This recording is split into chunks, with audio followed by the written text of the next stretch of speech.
Aujourd'hui, dans la série des petits reporters de l'école primaire, nous allons voir comment faire un Google Document. Alors, comment je sais que je suis en train de travailler sur un Google Doc? Un Google Doc, c'est quelque chose qui est sur l'ordinateur, qui est enregistré sur l'ordinateur. Un Google Doc, c'est quelque chose qui est destiné à être lu par d'autres gens, soit les gens avec qui vous travaillez si c'est un travail de groupe, soit vos professeurs. Et un Google Doc, c'est ça qui est très important, ça fait passer des informations. C'est une restitution par rapport à un travail de recherche, d'investigation documentaire que vous allez faire. J'essaie de comprendre ce que c'est qu'un Google Doc. En fait, un Google Doc, c'est un document qui est enregistré sur Internet, donc vous pouvez y accéder de n'importe quel ordinateur. Il est relié en fait à votre boîte mail et c'est un document qui peut être partagé à plusieurs utilisateurs. Donc c'est très intéressant, par exemple, quand vous avez un travail de groupe, parce que vous pouvez être plusieurs à travailler dessus. Donc, quand on est sur Google Doc, on a un petit bouton qui s'appelle « Partager, share ». Vous rentrez l'adresse email des personnes qui travaillent avec vous et de vos professeurs. Et en fait, ils y ont accès, ils reçoivent un mail pour donner accès à votre document. Donc, pour faire un Google Doc, je vais vous expliquer vite fait comment on procède. Donc, on est sur sa boîte email. Vous avez une boîte Gmail de l'école. Donc, vous allez cliquer sur les petits carrés qu'on voit là. Et là, en fait, vous allez cliquer sur Drive. Là, vous allez accéder à ce qu'on appelle Google Drive, donc qui héberge tous les documents qui vont être en ligne, les Google Docs. Donc, il y a deux types. Un Google Doc classique, c'est un document Word, c'est-à-dire vous tapez une page de texte. Et nous, ce qu'on va utiliser beaucoup, ça va être les Google Slides. C'est des présentations, c'est des PowerPoint. Donc, c'est intéressant pour faire des exposés, des présentations, etc.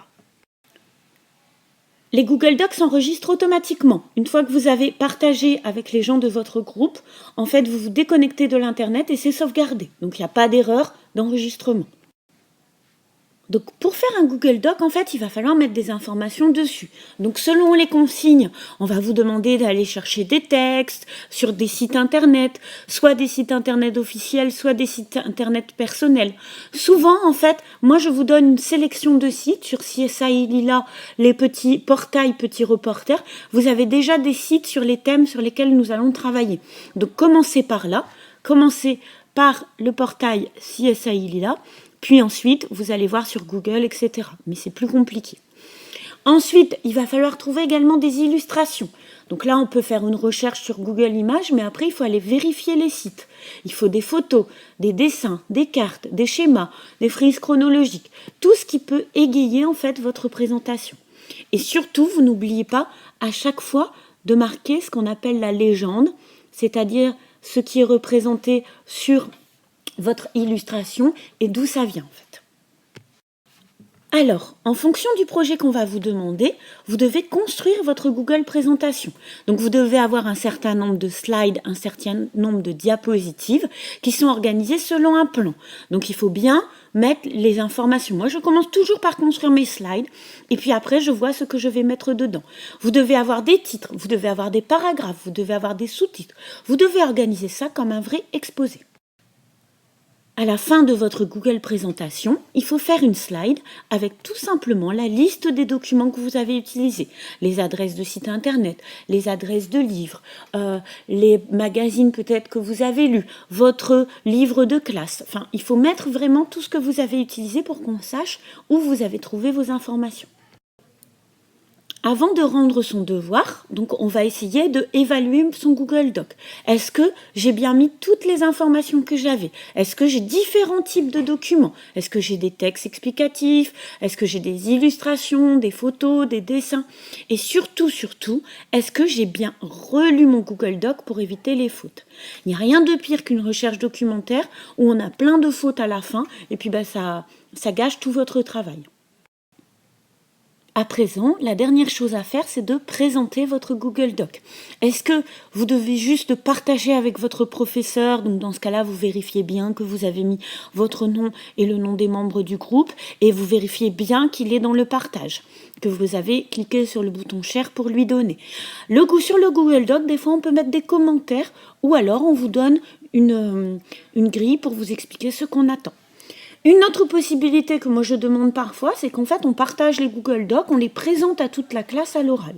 Donc dans ce cas-là, vous allez le projeter sur le tableau numérique, mais il faut savoir en parler. Donc il faut connaître toutes les informations.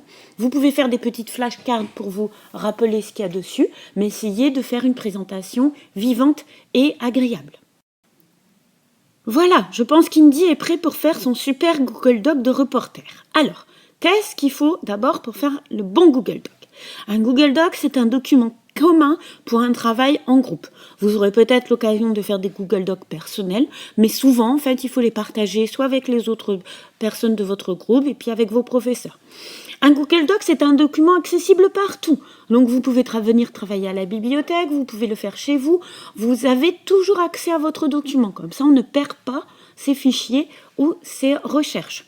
Et un Google Doc, c'est quand même un document bien construit. C'est pas parce que c'est quelque chose qu'on fait sur l'ordinateur qu'il faut pas réfléchir à ce qu'on met dedans. Si vous respectez ces 3 points, il n'y a pas de problème, vous nous ferez un super Google Doc. Voilà, j'espère que maintenant vous êtes prêts pour vos super recherches. Si vous avez besoin d'autres renseignements, allez voir sur le site csilila.com et en fait, il y a d'autres petites vidéos des reporters, il y a des sites internet, etc. À bientôt!